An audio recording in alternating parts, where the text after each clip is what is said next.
Saludos amigos, bienvenidos a Valores de Acero. Estamos transmitiendo desde el Sembrador Nueva Evangelización, televisión. Estamos transmitiendo a través de varios países. Saludamos a todos los que nos siguen también a través desde la red de internet. Y siempre traemos aquí un invitado que nos hace ver la vida desde otra versión, una versión llena de esperanza, una versión positiva. Desde su testimonio nos hace reflexionar y pensar, y a veces pues también compartir la opinión o no compartirla. Con nosotros está un comunicador, Raúl Moreno. ¿Cómo estás, Moreno Guerrero? ¿Cómo estás? Javier, bienvenido. Qué gusto saludarte y igualmente. estar aquí contigo en este espacio que, bueno, pues me entiendo que llega a 17 países. Exactamente. Nada más 17 Para países. que veas cómo es la comunicación. Hoy es otra cosa la comunicación, ¿no? Tú que eres comunicador ya pues nato y pues has visto todo este crecimiento, ¿cómo un comunicador se puede colocar en el siglo XXI con toda esta tecnología? Pues mira, realmente implica un gran esfuerzo. Particularmente a mí me ha costado mucho trabajo manejar las nuevas herramientas para la comunicación que hay hoy día. Yo recién hace 3 meses, te puedo decir, descubrí que podía transmitir con imagen y voz a través de Facebook. Ahora encuentro que ya también a través de Twitter, estas nuevas redes sociales, puedes transmitir en tiempo real con imagen y voz. Ha sido complicado para mí, no creas, porque en el tiempo que yo estudié en la universidad mi carrera, que es Ciencias de la Comunicación, pues no teníamos esas herramientas, ni imaginar quizá que las pudiéramos tener. ¿Cuántos años tiene el celular? Tiene 26, 27 años apenas el teléfono celular. Esto pues, era inimaginable cuando yo estudié la carrera de comunicación y periodismo. Hoy vemos cómo un reportero tiene un celular. Sí. Y antes era la libreta y, sí, la pluma. La libreta, la pluma, y cuando estás hablando de un reportero de televisión, pues traías al camarógrafo con una cámara de este tamaño, los cables, ¿no? Hasta donde daba el cable para poder transmitir imagen y voz. Y hoy con tu teléfono tienes todo a la mano, ¿no? Hoy puedes hacer una transmisión de lo que quieras, puedes grabar a quien tú quieras, con su consentimiento o sin su consentimiento, que es otra de las cuestiones. Decíamos tú y yo hace un momento fuera del aire que el progreso trae muchas cosas buenas, pero trae otras no tan buenas, ¿no? Por ejemplo. ¿Cómo ves esto que los políticos graben pues alteraciones al orden? Aquí en México, en la Ciudad de México, había un político que grababa cómo no se llevaban un carro o cómo denunciaba a través de sus grabaciones injusticias, ¿no? ¿Cómo ves esto? Porque Arne Deus Rutten. Sí, como sale un poco de la norma, de la comunicación oficial, y a la vez como que se abusa también de la confidencialidad. Mira, efectivamente, yo coincido contigo, tiene una vertiente muy positiva, que es hacer la denuncia en tiempo real, porque si no hay ese testimonio en video y audio el día de hoy, ya no existes, desgraciadamente así ha avanzado la comunicación. Si no estás en los medios, si no sales en los medios, no existes. Es decir, no hay un hecho, si no lo documentas a través de la imagen y de voz hoy día. En ese sentido, esa vertiente que exploró este exdelegado de la Miguel Hidalgo en el Distrito Federal, es una denuncia permanente lo que él quiso hacer para llamar la atención de las autoridades y que esta denuncia tuviera un impacto real y se corrigieran estos efectos. Desafortunadamente, creo que se dio un paso un poco más allá en violentar la confidencialidad o la privacidad en algunos casos. Pero creo que la intención era muy positiva. Es una nueva manera de comunicar, de lo que decíamos hace un momento. La comunicación también va avanzando y va evolucionando conforme lo hace la sociedad en los diversos ámbitos, con las herramientas que le vamos proveyendo a la sociedad o que nos proveen. Y creo que en un sentido de denuncia de lo que está mal, de lo que es injusto, está bien hacer esa denuncia. Creo que debe haber un límite como siempre lo debió haber habido en la comunicación, en el periodismo, hasta dónde el límite es tu vida privada, ¿no? La privacidad a la que todos tenemos derecho. Dentro de el lenguaje común se dice que el cuarto poder son los medios de comunicación. Hace unos meses el Papa Francisco, en el Día de las Comunicaciones Sociales, decía que el medio de comunicación tiene que ser un servicio y un espacio para el pueblo. Cómo este poder se confunde y al final pues es politizado y en vez de comunicar, como dice la palabra, transmitir lo que yo veo, pues no se transmite, se censura.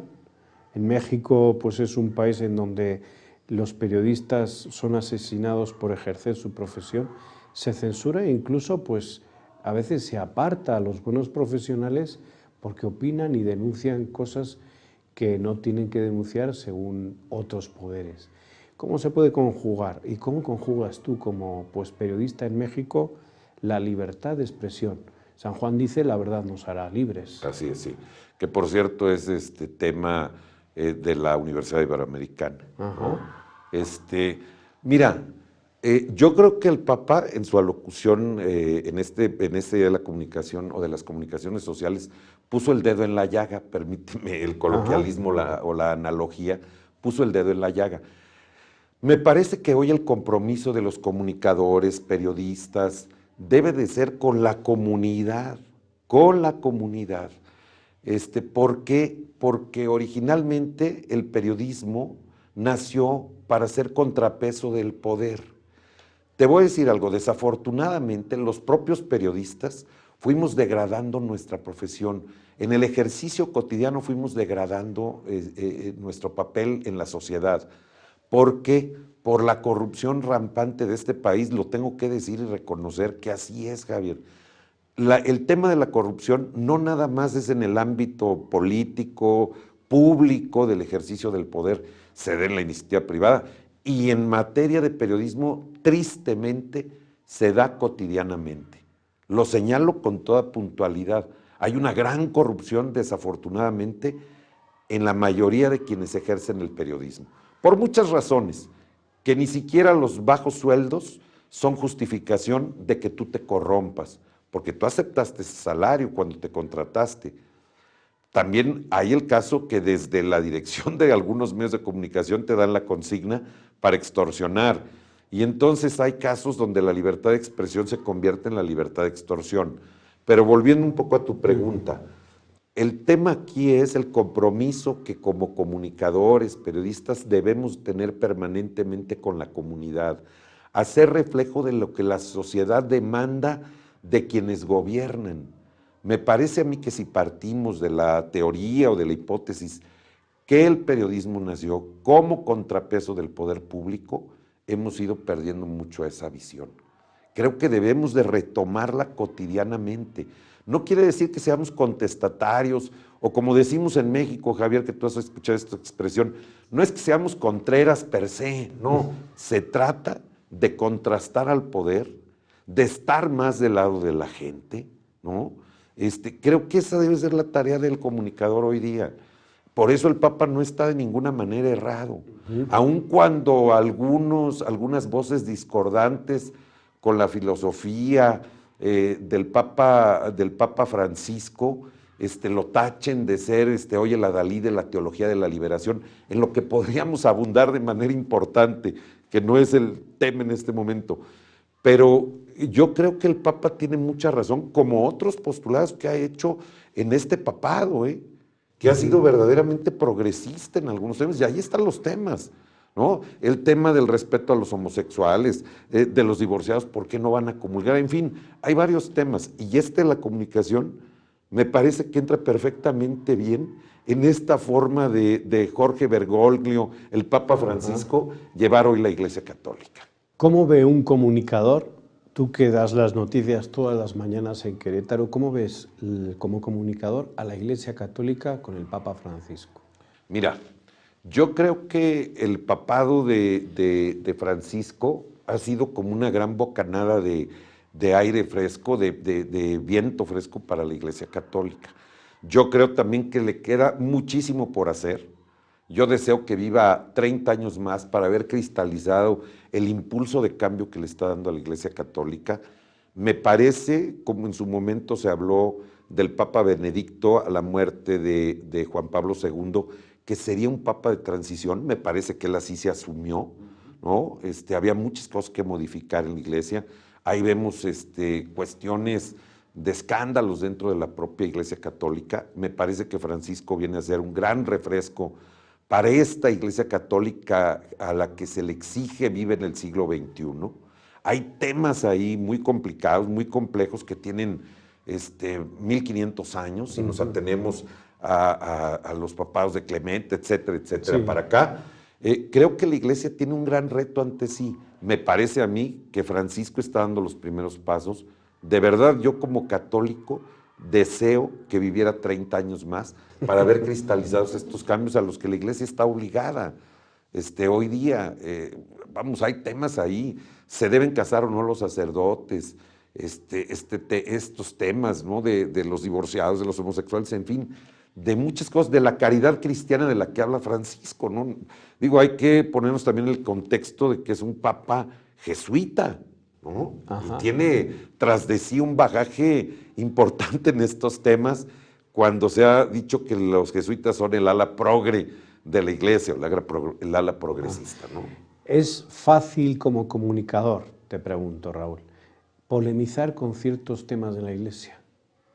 Poner en un debate a favor y en contra y dejarlo... Mira, yo creo que es complicado en el sentido de algunas gentes, pero yo creo que es fácil si tú hablas con toda la verdad. Si tú hablas con la verdad cuando abordas estos temas polémicos para la Iglesia Católica, en teoría no debía de ser difícil. Entiendo que sí es complicado. Mira, yo he sido muy crítico, por ejemplo, en mi caso, hablo de mi caso personal, yo he sido muy crítico como comunicador de la manera como algunos purpurados viven, que me parece, y lo he dicho así públicamente en muchas ocasiones, me parece que están más cerca del César que de Dios. Ajá. ¿Sí? Y yo he sido muy crítico de esa forma de vivir y le he puesto nombre y apellido con Juan Sandoval, con Onésimo Yáñez, con el propio cardenal Rivera Carrera, de la manera en que viven, ¿sí? Como verdaderos príncipes. Y yo he sido muy crítico en eso. Y la primera que me ha criticado, que me ha regañado y me ha llamado la atención es mi mamá.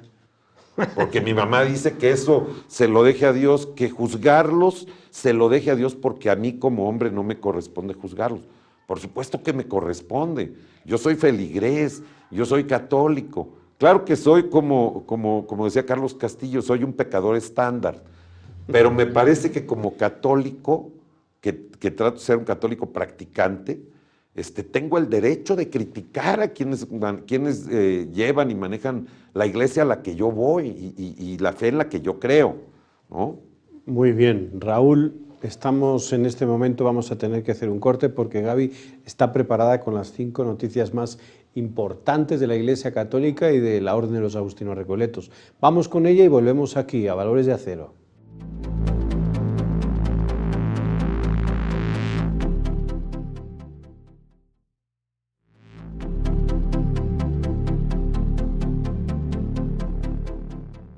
Gracias, Gaby Ríos, por estas 5 noticias más importantes de la Iglesia Católica y de los Agustinos Recoletos. Estamos con Raúl, periodista, comunicador. Raúl, ¿ha habido alguna noticia difícil en tu profesión? ¿Te has sentido censurado alguna vez? Mira, sí me he sentido censurado, pero no he cedido ante la censura. Ajá. No he cedido ante la censura. Te voy a decir para mí cuál es un tema tabú, incluso por miedo personal, y así tal cual lo digo. El tema del narcotráfico, que lo puedo tratar todos los días de manera genérica, permíteme el coloquialismo, sino bueno, pues el narcotráfico actuó nuevamente en Guerrero y levantaron gente o cometieron algún crimen o tal. Lo puedo comentar así tal cual, pero meterme al detalle, ahí es un ejercicio de autocensura. Y te lo digo por miedo, tal cual por miedo. Porque también vemos que en este país, y lo que tú mencionabas hace unos minutos, de que en este país han matado a muchos periodistas por ejercer su profesión, sigue siendo válido hoy día, Javier. Hoy que estamos en febrero del 2017. Y esa parte sí yo he ejercido una autocensura, y eso es por miedo de que me pase algo a mí, o peor aún que le pase algo a mi familia. Pero en otros temas, en temas políticos y todo, aun cuando siempre la tentación del poder es censurarte o dirigir la información que tú compartes con el público. Afortunadamente yo no he cedido a eso. Sí me he sentido con la intención de censura, pero no he cedido, afortunadamente. Obispos de México, comunicadores de México. Híjole. ¿Cómo lo ve un comunicador como Raúl? Mira, yo en lo las veo... mañanas, tú que retransmites, suena la sintonía, hay despertadores con radio que escuchan a Raúl y dicen noticia del episcopado mexicano. ¿Y Raúl qué dice? Mira, yo he tratado de ser muy objetivo con el tema, Javier, porque tiene que ver con la parte más sensible del ser humano. Ya no digas de los mexicanos que mayoritariamente todavía somos una iglesia católica, ¿no? Pero estás hablando de la parte más sensible del ser humano, de la parte más íntima, de su comunión con un ser superior, en el que tú creas, pero particularmente de esta que es la iglesia preponderante en México, la iglesia católica. Yo he tratado de ser muy objetivo, pero sí he sido muy crítico cuando yo percibo o veo que no hay el compromiso, porque falta convicción en quienes ejercen estos ministerios y que son purpurados hoy día de la iglesia, que son los pastores de la iglesia católica en nuestro país. Y creo que hay gente muy comprometida, podríamos decir aquí varios nombres, pero hay otros que yo veo que carecen de ese compromiso, ¿no? Y que, repito, están más cerca del César que de lo de Dios. Sí es un tema complejo para abordar, pero si tú lo abordas con objetividad y con verdad, pues es un tema que ahí está y que se puede discutir en el seno de tu familia, de mi familia, en la mesa de café. Finalmente, ellos deben de tener un compromiso con la sociedad, con la comunidad, con el bien común, y no le estoy haciendo propaganda a ningún partido político. Nadie puede o debe estar en contra del bien común, que es lo que prohíja la iglesia, no esta del siglo XXI, es la que prohíja la iglesia desde el principio de los tiempos cristianos, de cuando Jesús murió en la cruz por nosotros, para nuestra salvación. Desde entonces Jesucristo ya pregonaba el bien común, el amor del próximo, ¿no? Ese es el tema con la Iglesia Católica. No debe ser un tema difícil, Javier, si lo traes con objetividad y partes del punto de que los sacerdotes en su ministerio sea el sacerdote de la última comunidad perdida en la Sierra Gorda, o sea el señor obispo don Faustino Armendáriz. Debe haber el compromiso y la convicción. O la convicción primero y luego el compromiso, ¿no? El lenguaje que utiliza la Iglesia, ¿cómo lo puedes traducir tú? Mira, yo creo que... Como comunicador, ¿eh? Sí, claro, sí. Si lo pusiéramos en una semántica común. Mira, yo creo que el lenguaje que hoy utiliza la Iglesia es claro. Cada vez hay más sacerdotes que es muy entendible su mensaje. Cada vez hay más sacerdotes que le hablan a la gente con la verdad y cómo son las cosas, sin endulzarles el oído, sin disfrazar las palabras, confundiendo a la gente que los escucha. Creo que el lenguaje de hoy de la Iglesia Católica para llegar a sus fieles es un lenguaje muy adecuado. Cada vez más sacerdotes están en consonancia con el siglo XXI que vivimos. A mí me gusta mucho escuchar a un sacerdote cuyo mensaje siempre es positivo. En la homilía, en el sermón, siempre es positivo, ve las cosas, ve el lado amable de las cosas, y ese es el verdadero mensaje que te deja. Yo creo que es un mensaje muy, muy coloquial de la Iglesia Católica hoy día. Raúl, nos ven personas que están en el otro lado, en Estados Unidos, y que pues han cruzado la frontera, que sufren las leyes de inmigración, las nuevas fronteras. Esta televisión, El Sembrador Nueva Evangelización, es una televisión que tiende y construye puentes.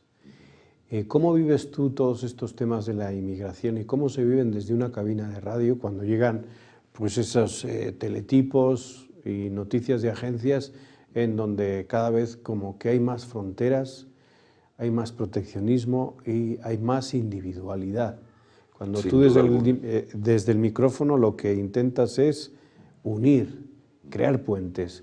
¿Cómo lo estás viviendo y qué les dices a nuestros hermanos de Estados Mira, Unidos? yo creo que fíjate que es un tema que a mí me parece incluso más complejo que esto que me acabas de preguntar, de la semántica o de cuál debe ser la narrativa hoy día de la Iglesia Católica. Te voy a decir por qué es un tema complejo. Porque hoy día, desde el 8 de noviembre del año pasado, y luego se acentuó, se profundizó el 20 de enero de este año, cuando el señor Trump gana la elección y cuando jura sobre la Biblia, fíjate nada más qué contrasentido pareciera, ¿no? Jura el presidente de los Estados Unidos sobre una Biblia católica de defender a los demás, ¿no? De este bien común del que hablábamos, si me permites traducirlo así de manera muy simple. Desde entonces para acá, ha sido complejo. Te voy a decir por qué, y espero que mis paisanos que me ven de aquel lado y en otros países no me van a tomar por apátrida siquiera. Es muy complejo porque en Estados Unidos, como en nuestro país, hay leyes para los migrantes y hay una forma adecuada, correcta, legal de ingresar a México desde Sur y Centroamérica, como nosotros de ingresar a los Estados Unidos. La situación de falta de oportunidades en nuestro país evidentemente hace que nuestros paisanos se vayan a buscarse la vida, muchas veces encontrando la muerte. Es un tema verdaderamente doloroso, que nos es muy sobre la piel, permíteme decirlo así, Javier. Es complicado porque yo entiendo que al presidente Trump le asiste la razón en aplicar la ley y en que no quiera que a su país entre gente que incluso puede hacer daño a los propios norteamericanos, porque él jura también defender a los ciudadanos norteamericanos, no a los inmigrantes ilegales, ¿eh? Ojo con eso. Lo que pasa es que es un tema muy sensible para nosotros. Se van sin protección, sin nada, literalmente, como decimos en México, con una mano atrás y otra adelante, buscando un mejor estadio de vida, ¿no? Y el precio que pagan es muy alto, Javier. Por eso es un tema complejo. Por un lado hay la razón jurídica y por el otro lado está la razón del ser humano, la razón humana del día con día, ¿sí? De nuestra propia dignidad, de por qué estamos aquí, para qué estamos aquí. Y volvemos a lo mismo, si estamos aquí es para todos los días dar una lección de amor al próximo. Entonces se vuelve un tema complejo, fíjate. Realmente yo celebro que la Iglesia Católica, en este caso, la Iglesia Católica de los Estados Unidos, están teniendo una parte muy proactiva en salvaguardar los derechos humanos de los inmigrantes, no nada más de los mexicanos, de centro y sudamericanos, que en su mayoría son los que emigran a aquel país, y creo que es un papel muy interesante y muy en consonancia con lo que Jesucristo vino a pregonar al mundo hace más de 2000 años. A mí me parece un gran papel de la Iglesia, como lo ha tenido en otras coyunturas, y ahí está el tema de la Segunda Guerra Mundial, que recordarás tú muy bien, ¿no? Y el papel que jugó el Papa Pío. La Iglesia Católica en estas coyunturas nos ha demostrado que hay un compromiso. Entonces sí se vuelve un tema complejo. Es un tema complejo la inmigración, pero ¿no puede ser también un tema que desvíe otras atenciones de lo que está pasando dentro del país en México? Mira, realmente, Javier, lo que está ocurriendo en México es de mucha tristeza, así te lo digo. Mira, yo lo he comentado en los micrófonos todos estos días, desde que el presidente Enrique Peña Nieto está pidiendo la unidad de los mexicanos. Pero no nos ha dicho el presidente la unidad en torno a qué proyecto, a qué estrategia. Digo, nos está pidiendo una unidad en torno a los embates del señor Trump en contra de nuestro país.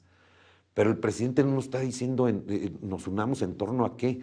Pero además déjame decirte por qué lo digo que es muy triste lo que está ocurriendo en México. Tú no puedes pedirle a los mexicanos que nos unamos en torno a una entelequia. Para empezar, no vivimos en un Estado de Derecho en este país desde hace muchísimos años, Javier. No tenemos un Estado de Derecho pleno en México. Si viviéramos en un Estado de Derecho a plenitud como en otros países, nos guste o no, como en otros países, No necesitaríamos incluso de muchas siglas que son una sangría de dinero tremenda. El tema de la corrupción, de la violencia, de la inseguridad, de la falta de oportunidades. Perdón, pero eso sí es culpa de los sucesivos gobiernos que ha tenido nuestro país en los últimos 60 años, ¿eh? Entonces, lo que está ocurriendo en México es de veras triste y grave, Javier. Yo te diría, si en México viviéramos en un pleno Estado de Derecho, te aseguro que Trump no nos diría todo lo que nos ha dicho. ¿Sabes por qué? Porque ganaríamos el respeto de toda la comunidad internacional. Hoy somos el hazmerreír de la comunidad internacional cuando tú ves que el presidente Peña Nieto viaja a Inglaterra en un boato como en tiempos de Luis Echeverría Álvarez, que yo lo recuerdo perfecto, que cargaba con el mariachi y con las aguas frescas y todo. Con ese mismo boato viajó el presidente a Inglaterra. Somos el hazmerreír de la comunidad internacional, un país emergente con una economía deprimida y viajando con ese boato. Si viviéramos en un Estado de Derecho a plenitud, la comunidad internacional nos respetaría también a plenitud. El Papa Francisco dice oler a oveja, ¿no? Nos dice así es. Oler a oveja. Hay que oler a oveja. También el político. Claro. Raúl, muchísimas gracias por tu tiempo, por tu espacio, por tu experiencia, no, hombre, Javier, por compartir lo que sientes y lo que vives. Gracias por estar aquí. Al contrario, para mí es un gusto y un placer las veces que me quieras invitar. Pues yo encantado de venir contigo. Ha sido una muy grata experiencia para mí el conversar hoy. Qué bueno. Y unidos en oración, eso es lo que necesitamos los mexicanos, unidos, trascender. Nosotros aquí tenemos a la Virgen de Guadalupe, ustedes la tienen en sus pantallas. Todos los domingos hay una misa desde la Basílica. La oración hace la fuerza, los de allá nos unimos con los de acá con ustedes, en fin. Siempre hay esperanza, a pesar de que llueva, la tormenta siempre pasa. Nos despedimos así en este programa, nos vemos en el siguiente programa, hasta la próxima.